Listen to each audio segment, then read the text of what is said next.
So good morning, Kal Kadosh. We're just going to start.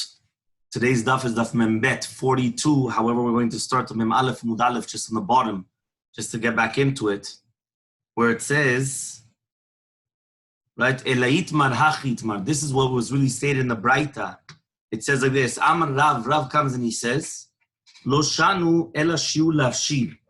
Our Mishnah was talking about that you're allowed to put cold water into a mechan, into an urn, which you took out the hot water, only a shiu lafshir, only a measure of water, which is going to be mafshir, which means to cool down the cold water to make it a little bit more warm. Aval shiu letzaref, but if you're going to put it until the top, which that's the shiur in order to strengthen it, to be mitzaref etzeh, which is basically after they used to put it in the fire, right, the utensils, they used to put cold water in order to strengthen it. That is going to be asur.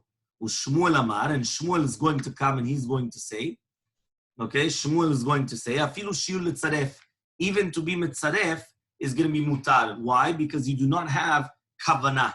So on this we start on Membet Amud Aleph, okay, on the top, right, which is basically today's daf. Okay, so today, right now, we're starting on Membet Amud Aleph. It says, Lemeimra de Shmuel Rabbi Shimon Svirele. Are you going to tell me that Shmuel holds like Rabbi Shimon, that as long as you do not have kavanah, there's not going to be a problem? It says, Ramar Shmuel.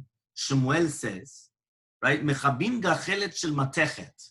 You're allowed to be mechabe, you're allowed to turn off gachelet, coals of matechet, of metal, which means that when you have a piece of metal, right, that was left over, that is burning hot in the Reshut Rabim. So imagine you go to the public domain, and all of a sudden you see this piece of metal boiling hot, right, a boiling hot piece of metal. So it says here, you're allowed to turn it off. Why? It says, Bishish lo yaziku barabim, in order that the public are not going to get burnt and they're going to become problematic. So he says, Aval, lo gachelet shel etz, but not something made out of wood. Okay? So he says, why not? Now, if you're going to tell me he holds like Rabbi Shimon, now according to Rabbi Shimon, according to Shitat Rabbi Shimon, if you do not have kavanah to turn off the fire, so at the end of the day, it should also be the same halacha. What's the difference between wood and metal? At the end of the day, it's in the public domain, turn it off. If you don't have kavanah to do anything else, and your kavanah is just that way, people were not going to get damaged, so what do you care now about anything else? Correct? So that's the question that we're asking. So he says, right, בדבר שאינו מתכוון, סבר לה כרבי שמעון. You're right. דבר שאינו מתכוון, he holds. So for us, the fact that he does not have kavanah letzaref, which means the fact that he does not have kavanah in order to come and to strengthen this pot, that's going to be okay. However, though, to do with melacha shenetzcha legufa, savar la Rabbi Yehuda. To do with melacha shenetzcha legufa, he holds like Rabbi Yehuda, you're going to be chayav, and therefore you're not allowed to turn off a gachelet shel etz b'rshut rabim, even though people are going to be damaged, because there's an isur doraita. So just to understand the difference between them, let's explain. Melacha shenetzcha legufa means I have kavanah to do the melacha. However, though, this action that I have kavanah to do, I don't gain from it. I don't benefit from it. So that's called melacha she'enat tzeicha legufa, which means I don't need it for the body of the melacha. I don't need the actual melacha itself, but I have kavanah to do the melacha. So that's melacha she'enat tzeicha legufa is a machloke between Rabbi Yehuda and Rabbi Shimon. According to Rabbi Shimon, it's patur, aval asur. According to Rabbi Yehuda, it's going to be chayav.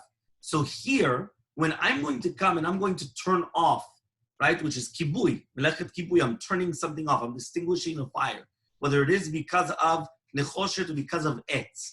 So therefore there, that's called melacha she'enat tzeicha legufa. If you're going to ask me, do you want to turn it off? Of course I want to turn it off. I don't want people to get damaged. However, though, right, it's a melacha she'enat tzeicha legufa, which means it's a melacha that I do not need for the goof of the melacha. Okay? Now he says, and therefore he holds like Rabbi Yehuda that it's chayav, so I'm not allowed to do it on Shabbat. However, though, to do with the davar she'eino mitkaven, the davar she'eino mitkaven is that I do not have kavanah to do the melacha. So since I do not have kavanah to do the melacha, therefore it's going to be permitted. So one more time, right? Again, Membet Amud Aleph. If we're going to say that Shmuel holds like Rabbi Shimon, that davar she'eino mitkaven is permitted, and therefore you're allowed to come and put water until the edge of the meicham, until the edge of the top part, because you don't have kavanah to be mitzaref, you don't have kavanah to strengthen this utensil.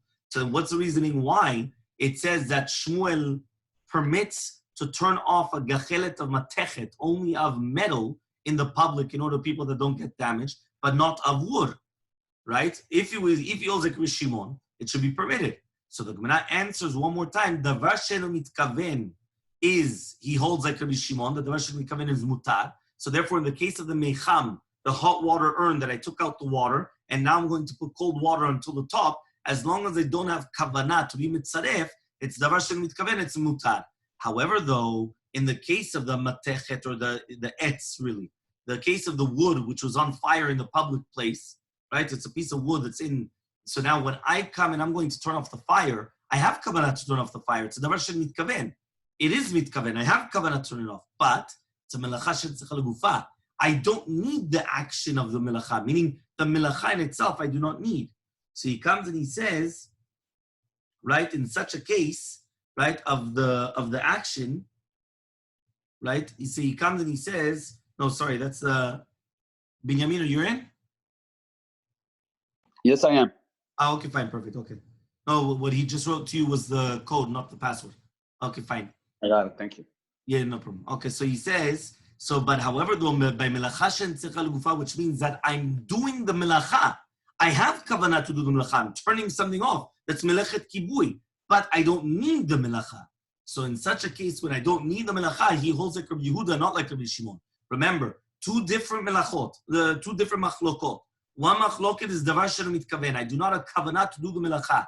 Machloket Rabbi Shimon, Rabbi Yehuda. Rabbi Shimon says it's mutar. Rabbi Yehuda says it's asur. Second machloket is melacha she'en tzricha legufa. I have kavanah to do the melacha, but I'm not benefiting from the melacha. So when I'm not benefiting from the melacha, melacha she'en tzricha legufa is going to be another machloket.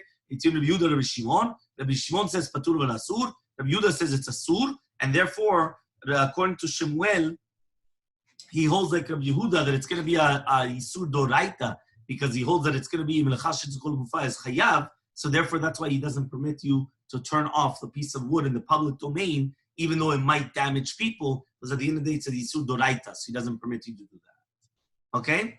Next. Amar Ravina. Ravina says, right? Hilkach, therefore, kotz birshut rabim. If you have a thorn, which is found in the middle of the reshut rabim, in the middle of the public domain, and it could damage people, you're allowed to come and start carrying it less and less than the daled amot. Right, so less than 1.92 meters, you stop and you rest, right, until you get it out of the Reshut Rabim. And in Carmelit, even more than that, right, even in one shot, because remember, Carmelit is only the Rabbanan. So again, the concept is that since here you're not doing a Doraita, you're going less and less in Daled Amot each time, so therefore you're not carrying the Doraita. Again, here we're talking about there's no Eruv. Because if there's an Eruv, there's no problem whatsoever. We're talking about there's no Eruv. And since there's no Eruv, therefore, you're carrying it less and less in Daled Amot, so that's going to be permitted, right? Or in a Carmelit, even more than that in one shot, because it's the Rabbanan. So therefore, you're allowed to do an Isud Rabbanan to get rid of a damage, right, to the public, but not an Isud Doraita. Okay, where are the two dots? Two dots on Membet Amud Aleph. Okay, so he said you're allowed to place cold water into the meicham, or into a kos, or into a cup. Remember, the meicham is the urn, or into a cup, in order to cool down the so cold. It's too cold. You're trying to warm it up a little bit. Okay? So Tana Rabbanan. We learned in a Braita. Noten adam chamin letoch tzonen, velo tzonen letoch chamin. You're allowed to place hot water, right? Adam chamin letoch tzonen, into cold water, but you're not supposed to place cold water into hot water. So again, basically, this is a famous concept of tata gavar, which means the bottom one always overpowers. So according to this, you could put hot water into cold water, but you cannot put the cold water into hot water. These are the words of Bet Shammai. Okay? Now it says, Bet Hillel come, and they're going to say, right? Bet Hillel omrim, right? Bet Hillel says, by the way, you should know this is a very important general rule of tata gavar. The bottom always overpowers. And therefore, they say that if you want something to become like the bottom, for example, let's say I want a lukewarm bathtub, but I want to use the least hot water as possible. So always put the hot water on the bottom and then the cold water on the top, right? And the same halacha would apply even when you're mixing liquids. For example, wine and grape juice. You put if you want that it should be that the wine is overpowering, you put the wine on the bottom and the grape juice on the top. Now, some people think it's exact opposite. Some people think that the top is always what overpowers. But it's not true. It's because since you put that on the top, the first thing that you touch is the top. However, though, in essence, the bottom overpowers the top, right? Which means that's called tata'a gavar. The bottom part overpowers the top part, whether it is that you're mixing two liquids together or whether it is that you're doing a hot and cold water, right? The same thing, okay? So now it says here like this. So it says again, Bet Shammai, you can put a hot into cold, but not cold into hot. Bet Hillel say, ben chamin into sonem, ben sonem into chamin mutar.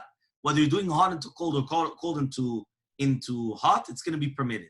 But medvarim, when are these words? Bekos, only in a cup. Why? Because he says, because in a cup, it's made to drink. So therefore, a person does not want it that hot. Okay, so therefore, since you don't want it that hot, for sure you're going to put enough cold water in order that it's not going to be boiling hot. Okay? And anyway, it's of course is a klishani. Klishani is a secondary cup, and it's not mevashel.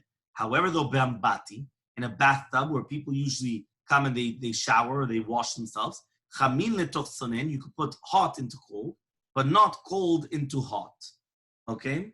Because basically the ambati is like a kli rishon. It's like a first utensil. Because remember that the way the ambatis were, we showed you a picture in the past. Ambati is that they had the fire underneath this bathtub.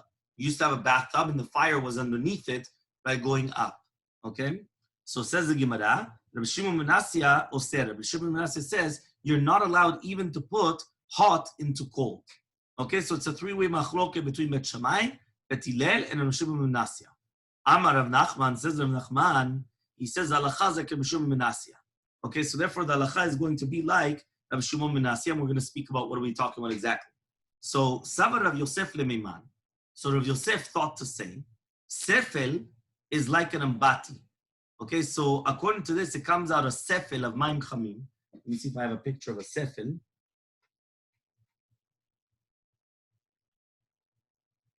No, but the sefel is basically just like, it's like a pail of water. Okay? So sefel is like an ambati, which means according to Shita Bet Hillel, you're not allowed to pour cold water into a sefel of hot water, into this bucket of hot water. So Amalei Abaye says, Tani Reb Chia sefel eno kambati. Says, 1 second, how could that be? If with Reb Chia taught in a Braita Mefurash, that the sefel is not like an ambati, so therefore if the sefel is not like an ambati, it should be permitted. There's no problem. Right? So why is it going to be prohibited? So says the Gemara, Ulman disalka daita miikara. But according to that which we thought at the beginning, the sefel areu kambati, that the sefel is like an ambati, right? Am Rav Nachman dalacha Reb Shimon ben Menasya, and Rav Nachman said dalacha is like Reb Shimon ben Menasya. That he says you're not even allowed to pour from ambati, right? That's what he says. Asur afilu lishpoch ambati of maim chamim into cold water. Ela b'Shabbat rechitza b'chamin leka. But 1 second, right? He says anyway you can't what? He says it's not normal to start washing yourselves on hot water on Shabbat. So for what are we talking about exactly, right? You're allowed to wash yourself with hot water of panav yadav raglav b'Shabbat. That means like this: if you have water which was heated up from erev Shabbat, so you're allowed to wash your hands, face, and feet with this water that was warmed up on Erev Shabbat. On Shabbat itself, no.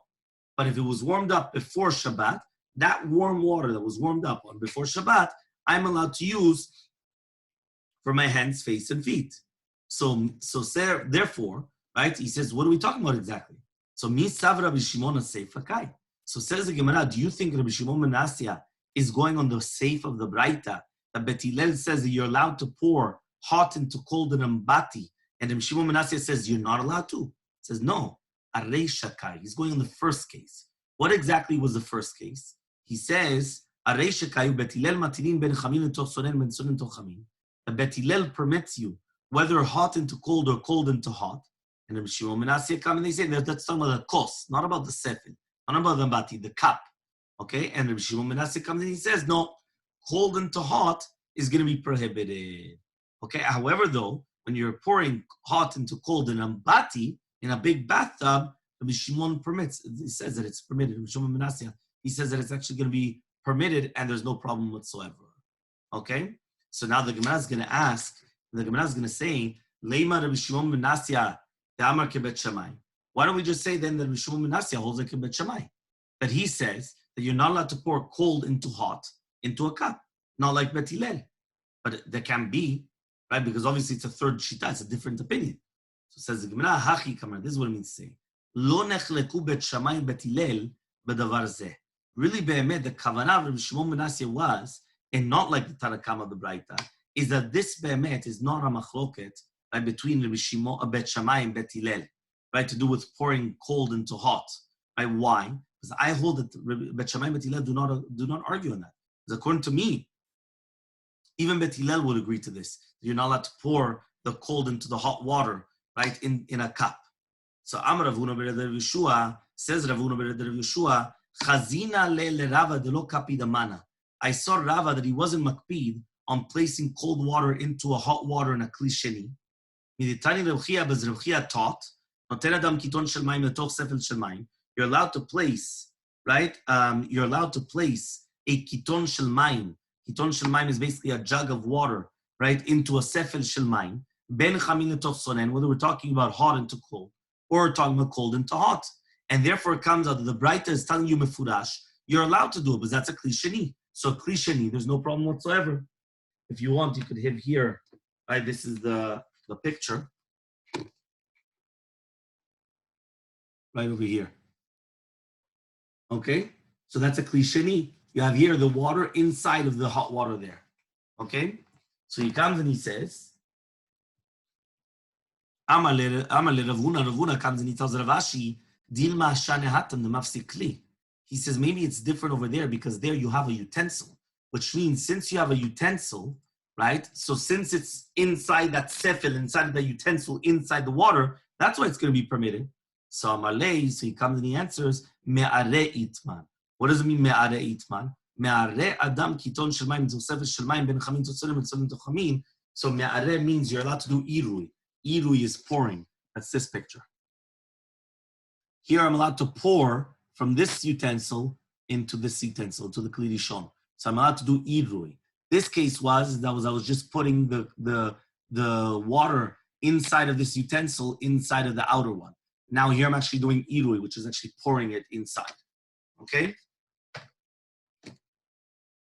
So therefore, this is a proof to Rava, as we already mentioned above.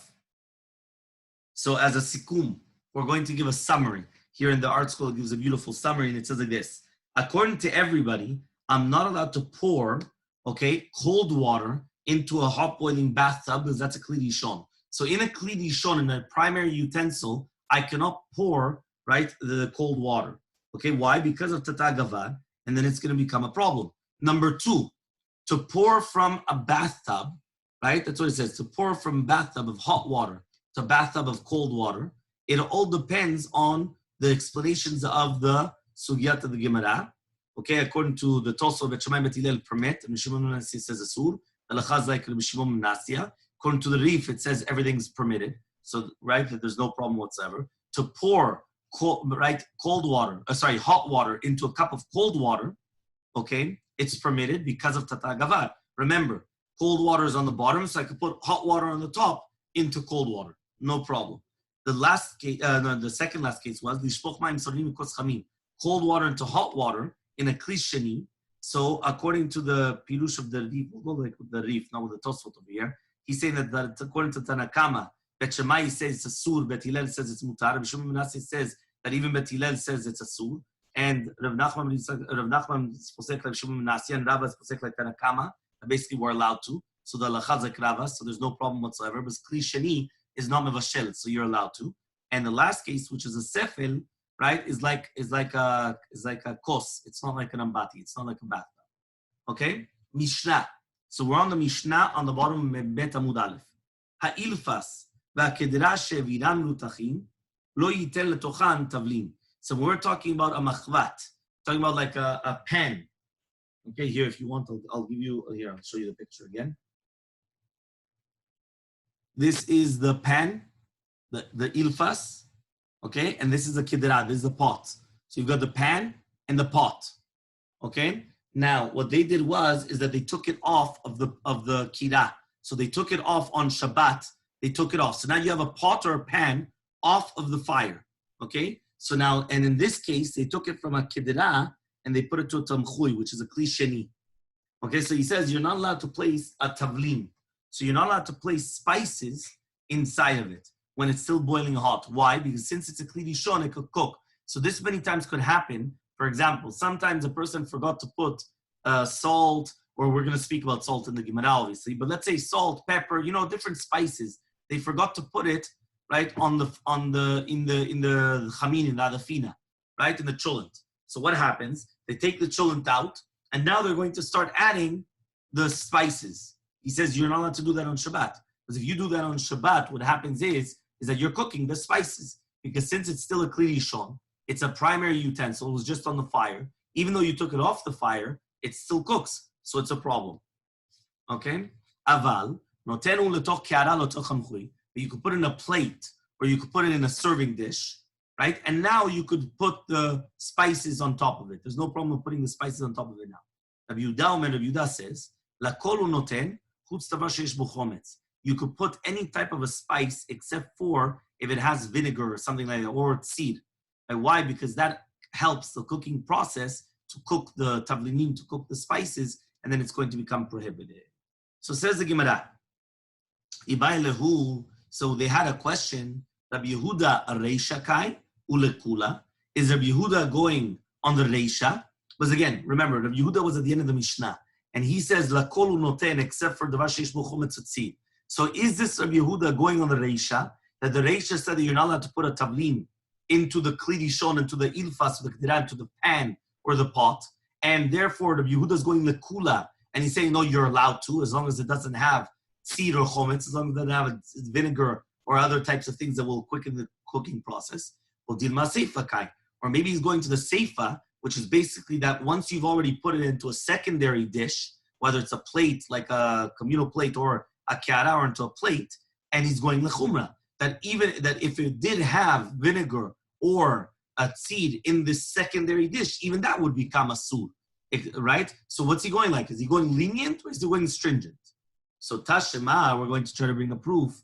Tanya, because we learned in a Braita, Rabbi Yehuda says, Lechol il pasinu noten, ulchol hakederot rotchot noten. Right? Rabbi Yehuda, again, we're trying to find out Shitat Rabbi Yehuda. So here it says, Mefurash, Rabbi Yehuda says, to any type of a pan you could give, you could put spices, or to any type of a pot you could put spices, except for davar sheish bo chometz tzid. So it says Mefurash that this is going on the reisha, and he's going lekula, he's going lenient, that as long as there's no vinegar or nothing which is going to cause the quickening of the cooking process, you're allowed to put it even into a kli rishon. So then, now that we know that Rabbi Yehuda was talking about the kula, and he's arguing on the Tanakama, so he says, Sava Rav Yosef lo meimar, so Rav Yosef wanted to say, Melach hareu ketavlim. Right? So he wanted to say that salt is like a tavlim, is like a spices. The kli rishon bishla, that in the kli rishon is a problem, it's going to get cooked. But in the kli sheni, there's not a problem. So Amalei Abaye comes and he says, Tani Rebbe Chia, we learned in the Braita, melach is not like a tavlim. The kli sheni nami bashla, because it could be cooked even in a kli sheni, which means melach, salt, is like a kaleh bishul that gets cooked easily, and therefore even in a kli sheni, in a secondary utensil, it would become cooked. Upliga de Rav Nachman, but Rav Nachman argues on this, right? Why? This argues on Rav Nachman, because Rav Nachman says, Tzricha mincha bishula kebisra de Torah. Says Rav Nachman, melach, salt, needs to be cooked like basar shor, which means it needs mamash extensive cooking, right? And therefore, even in a kli rishon that was removed from the fire, it's not going to be cooked. So according to this shita, you're allowed to place salt in a kli rishon as long as it's not on the fire. So I could take off my chamin off of the what's it called, of the pot, of the crock pot, of the whatever you want, the stove or the oven or the plata, and then I could start adding salt inside. Why? It's off the fire. If it's on the fire, it's a problem, but if it's off the fire, no problem. The ikadam, and that's how we paskin actually, by the way. You should know that we paskin the kula, like this shita, the melach is not now. Sometimes you see that it dissolves, doesn't dissolve. It's just, you don't see it. But it's not that it's getting cooked. Okay, v'ika damli. Some people say, Sabra Rav Yosef Lemem, Rav Yosef wanted to say that melach is like a tavlin. That if a kli shon, it's going to be cooked. The kli sheni, it's not going to be cooked. Amalei Abaye says, we already learned that melach is not like a tavlin. If a kli shon, it's also not going to be cooked. And that is exactly like Rav Nachman. So according to the Sika Damli, right, it's exactly like Rav Nachman. That Sicha Mincha Bishul Bisa Tetura, that the melach needs cooking like Bisa Tetura. So therefore we paskin like the second girsa because of the Ika Damli, and therefore according to Sfaradim, you're allowed to have salt in the Kli Rishon, which is not on the fire, and there's no problem whatsoever. Next Mishnah, Membet Amud Aleph. So it says the Mishnah, En notnin Kli tachat haner lekabel bo et hashemen. Right, so you're not allowed to place a utensil underneath the candle in order to accept the oil that's dripping from the. Let me see if there's any picture. Yeah, here it is. Notrin kli tachat haner. Right here. This one over here. You're putting. This is the candle. Remember, the olden days wicks was like this. And right here, you put a utensil and all the oil is dripping down into here. Okay? So it says over here, so en notnin kli tachat haner lekabel bo et hashemen, to accept the oil. V'im netanua mibeod yom, but if you did put it during mibeod yom, meaning erev Shabbat, mutar, you're allowed to leave it there and you don't have to take it off. Ve'en nitanim mimenu. However, though, if the oil is in this little utensil, I'm not allowed to benefit from it. I'm not allowed to have hana'ah from it. But it wasn't prepared from before Shabbat, which means the fact that it was only coming on Shabbat, that's why I'm not allowed to benefit from it. So says the Gemara, Amar Rav Chasta, says Rav Chasta, Af al pi she'amru, even though they said, En notnim kli tachat tarnegolet lekabel beitzata, even though they said that you're not allowed to place a utensil underneath the tarnegolet, okay, you're not allowed to place a utensil underneath a rooster, which is basically sitting on top of he's on like a slant in order to accept the egg, because if not, what's going to happen is the rooster is going to lay the egg, it's going to come down and going to go flying down and it's going to break. So he says, Aval kofeh alei kli shelo tishaver, but you're allowed to put a utensil on top of the beitzah in order that people shouldn't step on it and break the egg. So you're not allowed to put a utensil underneath to accept the egg in order that it doesn't fall down and break, but you're allowed to place it on top. Okay? So it says over here as follows. Okay, so Amar Rabba comes and he says, right? My Tama de Rav Chasta. What's the reasoning of Rav Chasta that you're not allowed to, because again, this is almost compared to our Mishnah, because our Mishnah said that you're not allowed to place a utensil underneath the candle to accept the oil. So too, you're not allowed to place a utensil underneath the tarnegola, the rooster, to accept the egg. However, though, you're allowed to put it on top in order that people don't step on it and break it. So he says, what's the reasoning of Rabba? Of Rav Chasta, says Rabba, Kasavar, he holds tarnegola tasuyah lativ beitzam, right? Beitzim bashpa. It says a tarnegola, a rooster, is normal to give eggs even in a shpa, which means that people even walk there. So therefore, there's a suspicion that people are going to come, they're going to step on it. But it's not normal to give birth to an egg, meaning to sit on a place where it's a midron, and therefore the egg is just going to go rolling down and break. Okay, so therefore the rabbis permitted hatzala mitzuya, which means something which is common. Hatzala sheno mitzuya lo itiru, but they didn't permit something which is not common, which means since people walk around in places where there's garbage, right? So therefore, people are going to step on the egg and break it. So they permitted you to come and to place a utensil on top of it in order that you realize that there's something there and you're not going to step on it and you're not going to break it. However, though, why? Because that's common. But it's not normal for the rooster to be on a slope. And therefore, if it gives birth, the egg will just go rolling and flying. So therefore, they didn't permit such a thing. Okay? So Abaye comes and he asks the question, are you going to tell me they didn't permit you to do Atzalah Shel Mitzuya to save something which is not common? He says, Vatayim, we learned in a Braita, Nishbera lo chavit shel tevel. Imagine right now you have a big chavit, not a bucket, barrel. Okay, if you have a big barrel, right, of wine or oil that is tevel. Remember, tevel means that it's untithed. You did not take off the trumot u'masrot. Berosh gago, you have it at the top of your gag, on your roof. Okay? Mevi kli menich tatea. Right? And what happens is that all of a sudden, it breaks. So you're allowed to bring a utensil in order to save everything which is inside of it. So he says, tevel is mukse. You're not allowed to touch untithed produce because maybe you're going to come and you're going to eat it. Now, shvirat chavit, a barrel breaking, is also not common. And still we permitted you to come and to start taking a utensil in order to save the tevel. The tevel is mukse. So therefore, just like the bitza was mukse, or the shemen is mukse, the oil is mukse from the candle, or the egg is mukse from the rooster that was born on Shabbat. So therefore, here, we're permitting you to save the oil and to save the wine, and it's something which is not normal, which means, why would it be permitted? It should be prohibited. So says the Gemara, Begul fechate tishchiche de pake. He says, no, we're talking about the chaviyot of cheres chadashot, new barrels of earthenware, right? Which is very normal for it to break. So since it's normal for it to break, they came and they permitted you. Therefore, they came and they permitted you to come and to place a utensil underneath it to save all the oil or all the oil because there was no problem whatsoever. Because it's called a tzala mitzuya, which means something which is common to save, and therefore you're permitted to do so.